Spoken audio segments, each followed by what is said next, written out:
tenemos que ver el contexto del capítulo 12. El capítulo 12, para llegar al 12, primero tenemos que considerar que la iglesia que inicia en Jerusalén, que inicia evangelizando, como vimos la semana pasada, que inicia poderosa y creciente, con una iglesia unida, unánime, que estaba impactando a la ciudad de Jerusalén, de repente inicia una persecución y la escritura nos dice que es esparcida. Y de ahí muchos se van a Judea, algunos otros se van a Samaria, y ya para este momento había un gran mover y un gran avivamiento en Antioquía, que pudiéramos considerar es donde inicia esa parte que Jesús dice, lo último de la tierra. Porque el Señor dice, me seréis testigos, ¿dónde? En Jerusalén. ¿Y luego dónde? En Samaria, en Judea, Samaria, y luego lo último de la tierra. Entonces, ya vamos viendo esas etapas de crecimiento de la iglesia que inicia en Jerusalén. Viene la persecución, son esparcidos y empiezan a predicar en Judea, empiezan a predicar en Samaria, y de alguna manera empieza a llegar el evangelio incluso a las islas del Mediterráneo, y también al norte de África empieza el evangelio a llegar por causa de el esparcimiento o la persecución que se dio a la iglesia. Entonces, vemos aquí que el mover del Espíritu Santo estaba ya en varios lugares del mundo conocido en aquel entonces, y aquí como que nos regresa a Jerusalén en el capítulo número 12. Y vemos nosotros que para llegar a este capítulo número 12, vemos cómo Dios salva milagrosamente a Pablo. Vemos cómo Dios empieza a moverse con un centurión llamado Cornelio, y vemos cómo Dios empieza a usar a diferentes personas de diferentes estratos sociales, incluso algunos anónimos que nadie conocía, y llegamos a este capítulo número 12, que dice el verso 1, en aquel mismo tiempo, o sea, nos habla, dice, mientras estaba sucediendo en Antioquía esto, en Samaria aquello, en el norte de África esto, en Chipre, dice, en aquel mismo tiempo, el rey, ¿quién? Herodes. Este no es el Herodes que mandó matar a los niños en el tiempo de Jesús, este era un nieto de él. Dice, el rey Herodes echó mano a algunos de la iglesia para invitarlos a una fiesta. ¿Sí? Ah, caray, me equivoqué. Echó mano de algunos de la iglesia, ¿para qué? Dile a tu vecino, para matarlos. Echó mano de algunos de la iglesia para matarles. Y como ejemplo dice, y mató a espada a Jacobo, hermano de Juan. Este no es Jacobo, el hermano de Jesús, sino este es uno de los discípulos que mandó matar a espada. ¿Qué quiere decir que lo mató a espada? Que un verdugo tomó una espada afilada, pesada, y lo ponen en cuclillas y de un golpe le cercena la cabeza. Así murió este primer mártir llamado Jacobo, hermano de Juan. Y verso 3 dice, y viendo que esto había agradado a los judíos, procedió a prender también a Pedro. Eran entonces los días de los panes sin levadura. Y habiéndole tomado preso, le puso en la cárcel, entregándole a 4 grupos de 4 soldados cada uno, para que le custodiasen, y se proponía sacarle al pueblo después de la Pascua. El mensaje de hoy le he intitulado ataques estratégicos del enemigo. Y si pudiéramos decir, ataques estratégicos hacia la iglesia del enemigo. Jerusalén había sido el origen de la iglesia, había sido el origen del avivamiento. Ahí se había desarrollado el Pentecostés y ahí estaba creciendo la iglesia. Viene la persecución, son esparcidos. Y el enemigo pensó que con esparcir a los creyentes esto se iba a acabar, pero se da cuenta que al contrario, la iglesia empieza a crecer mucho más. Entonces el enemigo planea una estrategia. Usted sabe que el enemigo siempre está planteando estrategias de cómo derrotar a la iglesia y de cómo derrotarnos a nosotros. Está pensando, ¿cómo puedo hacer que éste se desanime? ¿Cómo puedo hacer que éste niegue al Señor? ¿Cómo puedo hacer que éste deje la fe? Y vemos aquí los ataques estratégicos del enemigo. Número uno, estos ataques los va a lanzar en momentos de vulnerabilidad, o sea, en momentos de debilidad. La iglesia que estaba en Jerusalén estaba pasando por una etapa de confusión. No entendían lo que estaba pasando. Ellos como que cuestionaban y decían, ¿por qué Dios permite que el enemigo venga y persiga a la iglesia? Vemos a un Pablo persiguiendo a la iglesia, pero aún después los gobernantes y los sacerdotes empiezan también a perseguir a la iglesia de tal manera que la gente tiene que salir de Jerusalén. Este tipo de persecuciones las vemos hoy en día. No sé cuántos ven las noticias por ahí, pero hay miles de hermanos que en Chiapas los expulsan de sus comunidades.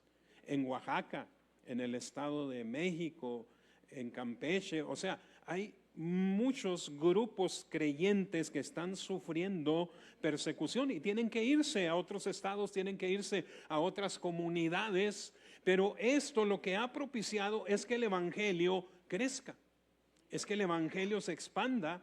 Sin embargo, pues en detrimento de la comodidad de estos cristianos que tienen que dejar sus comunidades. Entonces, de alguna manera, los hermanos de Jerusalén, ahí estaban los discípulos que estaban de alguna manera gobernando a la iglesia y estaban atentos a lo que sucedía en los diferentes lugares. Llega un momento de confusión porque empiezan a perseguirlos nuevamente y a matar a muchos cristianos.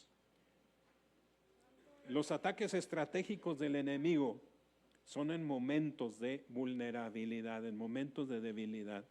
Yo no sé cuántos de ustedes han tenido momentos de vulnerabilidad o momentos de debilidad.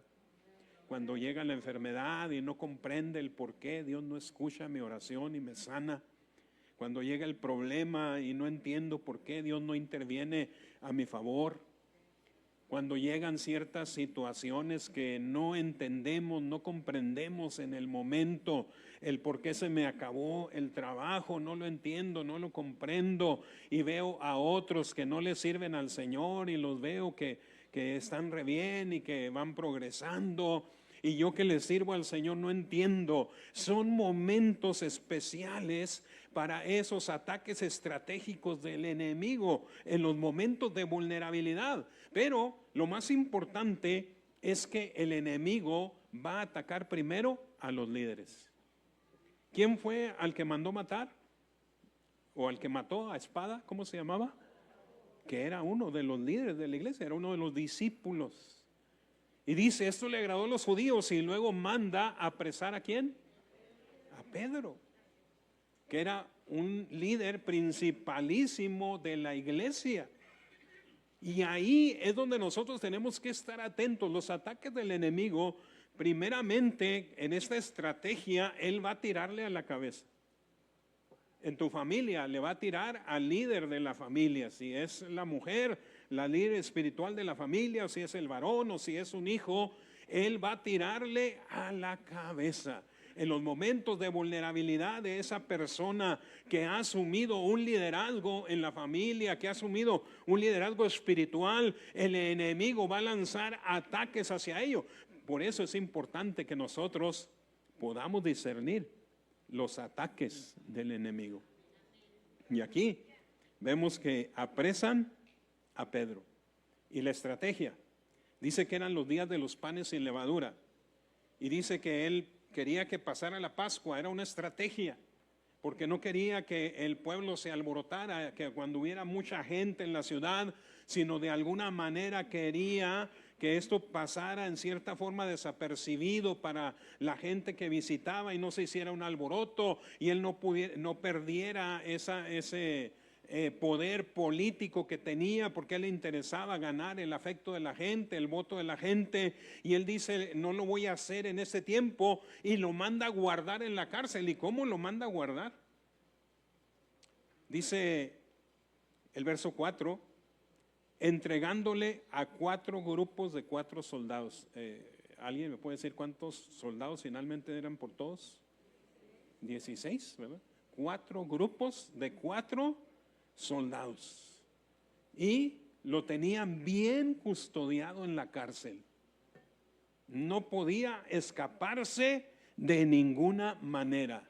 Ahora recuerde, ellos tenían la historia muy fresca de ese Jesús que había resucitado y se había levantado de la tumba, y que finalmente no entendían lo que había pasado y le pusieron guardias ahí, y después dijeron, ¿cómo no pusimos más guardias? Entonces de alguna manera él dice, a mí no se me va a escapar Pedro, y lo manda a la cárcel. Ataques estratégicos del enemigo. Número 1, esos ataques van a llegar en el momento de vulnerabilidad, en el momento de debilidad. Número 2, el verso número 3, predica solo. Así que Pedro estaba custodiado en la cárcel, pero,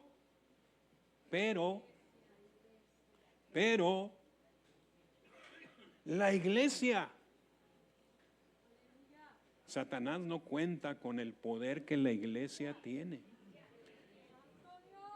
Las puertas del Hades, dice, no van a prevalecer contra mi iglesia. Pero la iglesia, ¿qué hacía? Hacía sin cesar oración a Dios por él. Pedro en la cárcel, el enemigo contento planeando, Herodes contento planeando, Herodes un tipo de Satanás. Las estrategias de Satanás, hermanos, se contrarrestan con oración. No hay otro camino, no hay otra vía. Lamento decirle, no hay otra vía. No es que usted pague un congreso donde va a venir un apóstol con un gran renombre, un gran profeta con un gran renombre y me va a dar una palabra profética. Déjeme decirle que por ahí no va el asunto. La iglesia estaba enfrentando al poder, estaba enfrentando al poder político de Roma con Herodes, con sus ejércitos. A Pedro lo tenían custodiado 4 grupos de soldados, de guardias, allá en el calabozo, pudiéramos decir, de más adentro. No había posibilidades de que él escapara. Pero dice, pero la iglesia hacía sin cesar oración a Dios por Pedro. ¿Qué es lo mejor que nosotros podemos hacer por una persona que está en problemas? Digo, el texto predica solo, ¿no? ¿Qué es lo mejor que podemos hacer por alguien que está pasando por un momento de enfermedad, de tristeza? Orar. Ahora, fíjese, dice sin cesar.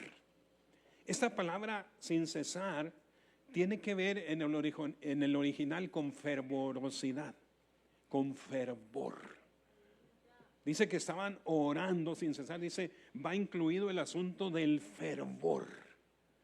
Cuando nosotros oramos, amados hermanos, con fervor, es ahí donde estamos empezando a hacer una conexión directa con Dios.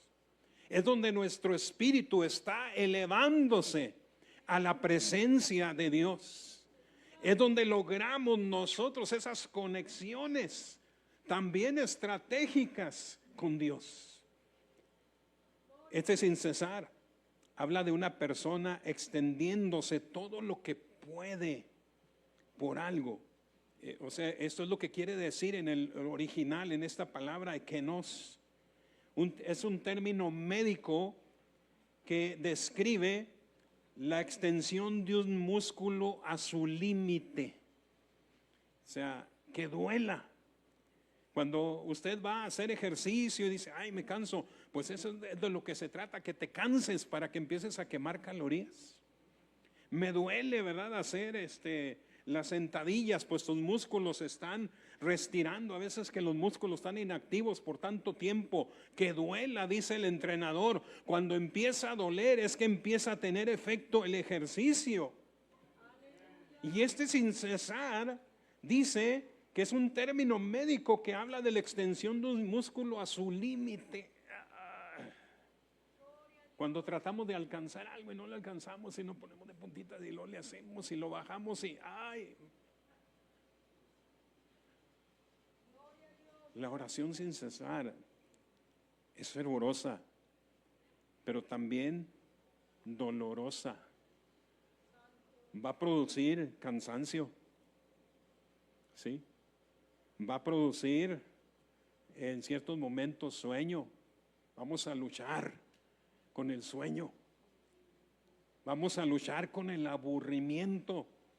Pero esta iglesia estaba enfocada en lo suyo. Pedro estaba en la cárcel bien custodiado, nos dice, pero la iglesia hacía a Dios oración sin cesar, dice, por él. Muchas de nuestras oraciones, hermano, no tienen el poder porque les falta ese fervor. Nos hemos acostumbrado, nos hemos hecho mecánicos en nuestra devoción y necesitamos, amado hermano, ejercitar nuestra alma, ejercitar nuestro espíritu de tal manera que podamos recuperar ese fervor.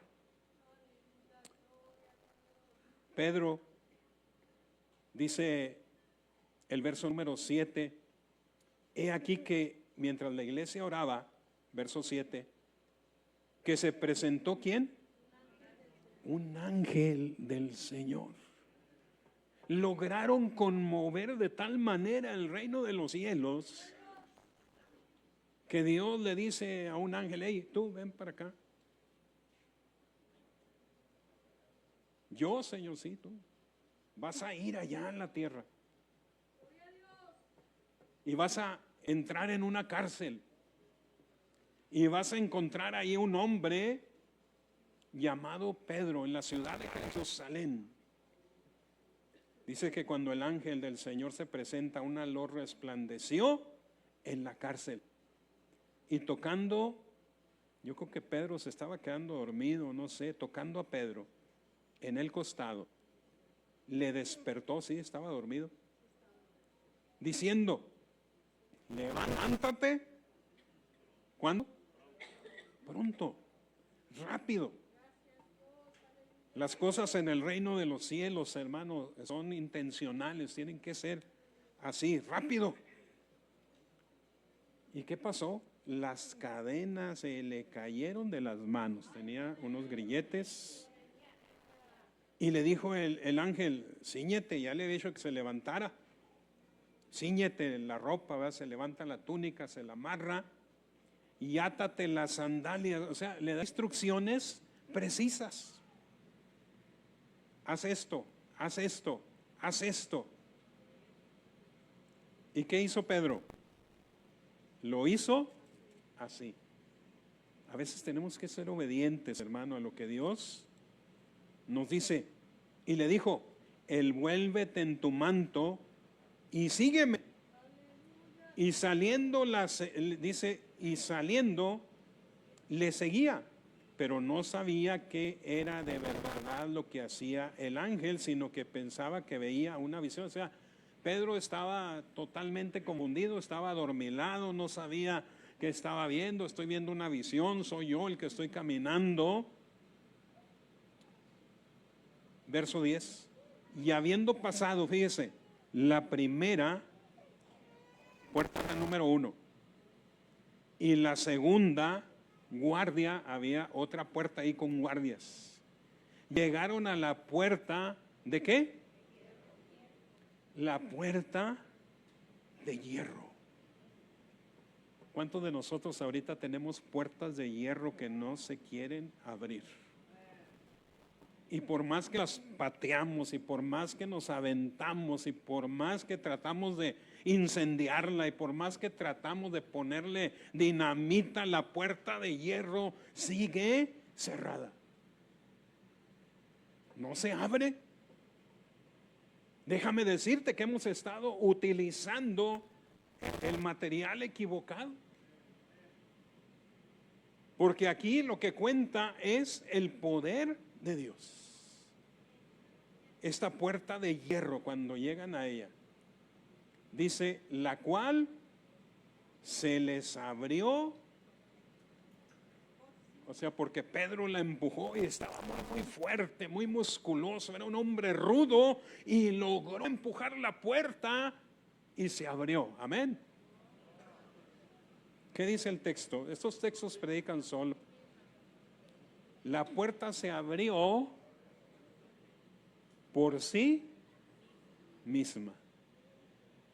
Cuando vio acercarse al ángel en la puerta de hierro y vio acercarse a Pedro, dijo, ay mamita, mejor me abro. Y salidos, dice, salieron a la calle. El ángel termina su labor y Pedro sigue su camino. Amados hermanos, a veces cuando vemos estas historias decimos, bueno, son fantasías, son cosas que ya no las vemos. Déjeme decirle que tiene mucho que ver con este tercer punto en el cual quiero compartirles. Los ataques estratégicos del enemigo, amados hermanos, se van a dar en momentos de vulnerabilidad. Número 2, estos ataques estratégicos del enemigo se pueden contrarrestar con oración. Y número 3, esos ataques estratégicos del enemigo se contrarrestan creyendo, teniendo fe, creyendo, teniendo fe. Se dice que esta es una generación incrédula. Se dice que esta es una generación, ¿verdad?, muy preparada intelectualmente, que todo lo razona, muy analítica de todo lo que pasa, de todo lo que sucede. Muchos de nosotros somos analíticos cuando vemos aquí el altar y vemos alguna manifestación del Espíritu Santo donde Dios está revelándose una vida y esa vida empieza a adorar, a alabar de una forma diferente y somos analíticos y decimos, no, son emociones. Entonces, estas estrategias se contrarrestan creyendo. Vea usted el verso número 11, lo que dice. Entonces Pedro, ¿qué dice? Volviendo en sí. O sea, como que estaba en otra dimensión espiritual. Volviendo en sí. Y sabe que a veces así nos tiene que agarrar el Señor medio borrachitos para que seamos capaces de creer. A veces nos tiene que sacar, ¿verdad?, de nuestra lógica y de nuestro razonamiento para que seamos capaces de creer. Recuerdo la conversión de la hermana de mi pastora. Ella era una persona muy preparada y muy analítica. Iba a la iglesia y se sentaba en la parte de atrás y cruzaba las manos y miraba las manifestaciones del Espíritu Santo y que Dios daba ciertas profecías y que Dios salvaba a ciertas personas y pasaban y testificaban. El que era alcohólico ya no era alcohólico, el que era maldiciente ya no era maldiciente, el que era adúltero ya no era adúltero, y testificaban, y ella así. Y un día se derrama el Espíritu Santo poderosamente en la iglesia y ella empieza a sentir algo que no había sentido. Y le dice al Señor, yo voy a creer en ti, Señor, pero quiero que aquí donde yo estoy, yo no voy a pasar al altar porque no quiero hacer el ridículo como esos que pasan ahí. y así atrás, vestida totalmente de blanco, en aquellos años, estamos hablando de los 70, de un chongo así, muy elegante. Y en eso el Espíritu Santo, hermano, cae sobre la vida de ella. La tumba. Y en ese tiempo se usaban las bancas, esas largas de madera. Y cuando ella cae, empieza a rodar desde atrás hasta el altar. No que no pasabas, ¿verdad? Y empieza a ir de regreso. Y empieza a venir hacia acá. A los pentecostales, hermano, clásicos, se les llamaba los santos rodantes. Porque el Espíritu Santo se derramaba sobre ellos y los hacía rodar hacia un lado y los hacía rodar hacia otro. Lógicamente, estoy hablando con una generación analítica de hoy. Estoy hablando con una generación de mucho razonamiento. Hoy para nosotros eso como que no va. ¿Cómo? Pero es lo que nos está faltando. Nos estamos alejando de ese principio, de ese modelo en el cual las obras maravillosas que Dios hacía, extraordinarios milagros, todavía están a nuestra disposición, pero necesitamos cierta dosis de fe. Pedro, volviendo en sí, como que el Señor, ¿verdad? Lo emborrachó poquito y volvió en sí, dice, caray, verdaderamente que el Señor ha enviado a su ángel, todavía lo dudaba, y me ha librado de la mano de Herodes y de todos los del pueblo.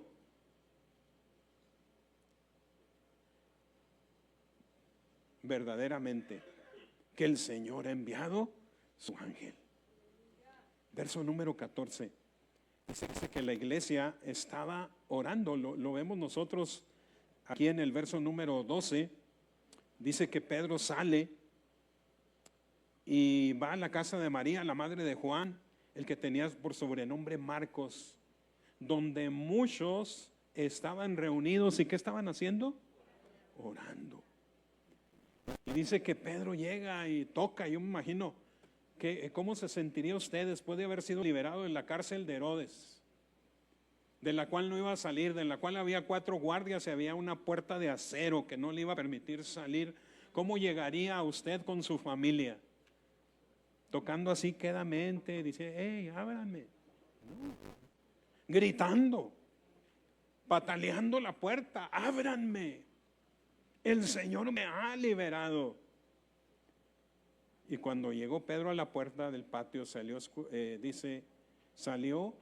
a escuchar una muchacha llamada Rode, la cual cuando reconoció la voz de Pedro, dice, de gozo no abrió la puerta.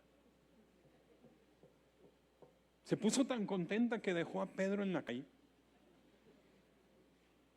¿Lo puede entender usted? Y esto me lleva a pensar, hermano, a muchos de nosotros que a veces vivimos mucho de las emociones. Nos emocionamos. Qué suave, qué bonito. Pero Dios quiere ir más allá, y lo hemos hablado en otras ocasiones. Dios quiere ir a tus convicciones. Y Rodes me figura a muchos de nosotros, ¿verdad? Que nos emociona. Oye, qué bonito estuvo el mensaje. Y nos llega aquí, ¿verdad? El intelecto, me agradó, ¿verdad? Estuvieron entonados, la música estuvo adecuada, el tiempo estuvo perfecto y aquí intelectualmente estamos, ¿verdad? El mensaje creo que fue atinado. El ambiente que se vivió en la iglesia, me emociona.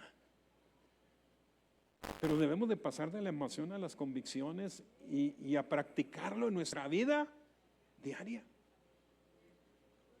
Y esa muchacha salió corriendo, dice que de gozo no abrió la puerta. He aquí estoy a la puerta y te estoy llamando. Si alguno oye mi voz, entraré con él, cenaré con él y él conmigo. Dios quiere entablar una relación más íntima contigo. Dios quiere tener una relación más personal conmigo. Debemos de brincar esa barrera. Verso número 15. Y ellos le dijeron, dice que Herodes va corriendo, deja a Pedro en la calle y va, le dice a los hermanos que estaban orando, oigan, ahí está Pedro. Verso número 15. ¿Y qué le dijeron ellos? Estás loca. ¿Qué estaban haciendo la iglesia? Orando, Señor. Estaban hincados, postrados en tierra, tirados, Señor, saca a Pedro de la cárcel. Fervorosos. Señor, queremos ver un milagro en la vida de Pedro, sácalo de la cárcel. Aleluya, gloria a Dios. Y llega Herodes, allí está Pedro afuera, estás loca, ¿cómo va a estar?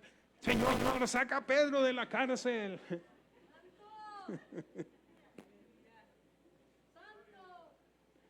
Necesitamos, hermano, pasar esa barrera y creer por lo que estamos orando, por lo que estamos creyendo. La fe es necesaria. Bueno, vamos a avanzar. Voy a terminar si me ayudan aquí. Los ataques estratégicos del enemigo, amados hermanos, se van a dar en momentos de vulnerabilidad. Número 2, se pueden contrarrestar o se contrarrestan, es una afirmación, con oración. Número 3, se contrarrestan creyendo, teniendo fe. Pero también aquí hay una historia, ¿verdad?, que no la voy a tocar y me voy a ir hasta el verso 24. ¿Qué es lo que estaba pasando en la iglesia? Dios castiga a Herodes porque manda matar a todos los guardias, a los 16. Que Pedro se les escapa, dice que los manda a traer y habla con ellos. ¿Y qué pasó? ¿Qué sucedió? Pues no sabemos. Simplemente ya cuando fuimos, la cárcel estaba cerrada con llave, pero Pedro no estaba adentro. ¿Y por qué lo dejaron escapar? Es que no sabemos. Bueno, está bien, los vamos a mandar matar a los 16. Y manda a matar a los 16 guardias. Y dice que Herodes sale a una de sus convocaciones con el pueblo. Y dice que el pueblo empieza a decir voz de Dios y no de hombre. Y él recibe la alabanza como Dios. Y en ese momento dice que cae muerto, comido de gusanos. Comido de gusanos. Aquel hombre con ropas reales nos dice que llevaba sus ropas reales. Elegantísimo, con su corona de oro, con todos sus atuendos que simbolizaban, ¿verdad?, su reinado. En ese momento Dios dice: voy a traer juicio a tu vida. Y ahí cae. Y todos lo ven morir, comido de gusanos. Pero nos dice esta palabra, el verso 24, inmediatamente después de que Herodes es comido de gusanos, en el verso 23. Pero la palabra del Señor crecía y se multiplicaba. Los ataques del enemigo, amado hermano, serán vencidos. No puede prevalecer la fuerza del mal sobre la fuerza del bien. Aunque aparentemente parece que va triunfando, en su momento, como vemos en estos versos, vemos la parte final, la muerte de este perverso hombre comido de gusanos. Vemos el bien triunfando sobre el mal. Y la palabra del Señor crecía y se multiplicaba. Aún en esta generación, yo creo que Dios, amado hermano, va a seguir trayendo su palabra. La palabra de Dios tiene que seguir creciendo y tiene que seguir multiplicándose. Lo que aquí nos dice, que los que predicaban el evangelio ganaban muchas almas para Cristo. Aún en una situación adversa, aún en una situación de persecución, aún en una situación en que las autoridades religiosas y políticas estaban abusando de su poder sobre la iglesia, en ese momento, cuanto más oprimían a la iglesia, amado hermano, la iglesia más se multiplicaba. Vemos nosotros ahí en Éxodo que cuando Faraón decide traer más cargas al pueblo de Israel y doblar sus cargas como esclavos, dice la palabra que cuantos más los oprimían, más se multiplicaban. ¿Qué quiere decir esto en nuestra vida diaria, hermano? Que cuanto más penas, que cuanto más tribulaciones, que cuanto más pruebas, que cuanto más pesares, la bendición de Dios va a sobreabundar a todas esas penas, a todos esos sinsabores. La recompensa del Señor está para nosotros. Los ataques estratégicos del enemigo van a ser en los momentos de vulnerabilidad. Por eso tenemos que cuidar esos momentos e inmediatamente detectarlos y decir: no, Señor, yo te voy a alabar. Bendice, alma mía, a Jehová, y bendiga a todo mi ser tu santo nombre. Bendice, alma mía, a Jehová. Aleluya. No olvides ninguno de sus beneficios. Bendícelo, bendícelo, alábalo, alábalo. Los ataques estratégicos se contrarrestan con oración. Estos ataques se contrarrestan creyendo, teniendo fe. Y estos ataques serán vencidos en el nombre del Señor.